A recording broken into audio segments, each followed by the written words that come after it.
Hi all, welcome to football arena. കഴിഞ്ഞ ദിവസം ബ്രസീലിൻ്റെ training ക്യാമ്പിൽ നിന്നും ഒരു ദൃശ്യം പുറത്തേക്ക് വന്നിരുന്നു.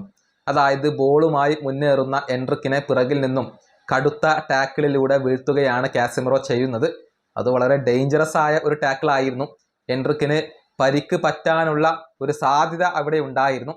പക്ഷേ എൻട്രിക്ക് അതിൽ നിന്നും വളരെ വേഗത്തിൽ എഴുന്നേറ്റ് കളി തുടർന്നു എന്നുള്ളതാണ്. എന്നാൽ കാസമിറോക്ക് ആ ടാക്കിളിൻ്റെ പേരിൽ വലിയ വിമർശനങ്ങൾ ഏൽക്കേണ്ടി വന്നു. ബ്രസീലിയൻ ഫുട്ബോൾ നിരീക്ഷകർ വലിയ രൂപത്തിലാണ് കാസമിറോയെ വിമർശിച്ചിട്ടുള്ളത്. ഇത്തരത്തിലുള്ള ടാക്കിളുകൾ ഒന്നും തന്നെ തൻ്റെ സഹതാരങ്ങൾക്കെതിരെ ചെയ്യാൻ പാടില്ല എന്നാണ് കാസമിറോക്ക് പലരും നൽകുന്ന ഉപദേശം. ഇപ്പോഴിതാ TNT സ്പോർട്സിന്റെ മാധ്യമ പ്രവർത്തകനായ ആൻഡ്രേ ഹെന്നിങ് ഈ വിഷയത്തിൽ കാസമിറോയെ രൂക്ഷമായി വിമർശിച്ചിട്ടുണ്ട്. അതായത് 2022 വേൾഡ് കപ്പിൽ ക്രൊയേഷ്യക്കെതിരെയുള്ള മത്സരത്തിൽ മോഡ്രിച്ചിനെതിരെ ടാക്കിൾ ചെയ്യാൻ മടിച്ച, മോഡ്രിച്ചിന് മുന്നിൽ പൂച്ചക്കുട്ടിയെ പോലെ നിലകൊണ്ട കാസമിറോയാണ് ഇപ്പോൾ ട്രെയിനിങ്ങിൽ എൻട്രിക്കിന്റെ മുന്നിൽ വലിയ സിംഹമായിക്കൊണ്ട് പ്രവർത്തിക്കുന്നത് എന്നാണ് പരിഹാസ രൂപേണ ഇദ്ദേഹം പറഞ്ഞിട്ടുള്ളത്. അതായത് ഈ ടാക്കിളൊക്കെ 2022 വേൾഡ് കപ്പിൽ കാസമിറോ നടത്തിയിരുന്നുവെങ്കിൽ ബ്രസീൽ പുറത്താവില്ലായിരുന്നു എന്നാണ് ഇദ്ദേഹത്തിന്റെ ഒരു അഭിപ്രായം. ആൻഡ്രേ ഹെന്നിങ്ങിന്റെ വാക്കുകൾ ഇങ്ങനെയാണ്: എന്തൊക്കെയാണ് ഇവിടെ നടക്കുന്നത്?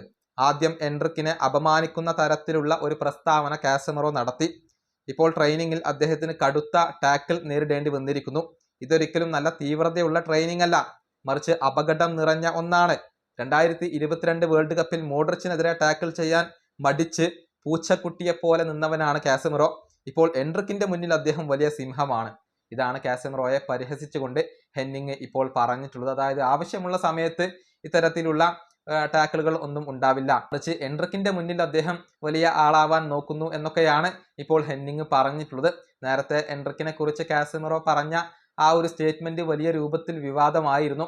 എന്നാൽ അത് തെറ്റായി വ്യാഖ്യാനിക്കപ്പെട്ടു എന്നായിരുന്നു പിന്നീട് കാസമിറോ അതിൽ നൽകിയ വിശദീകരണം.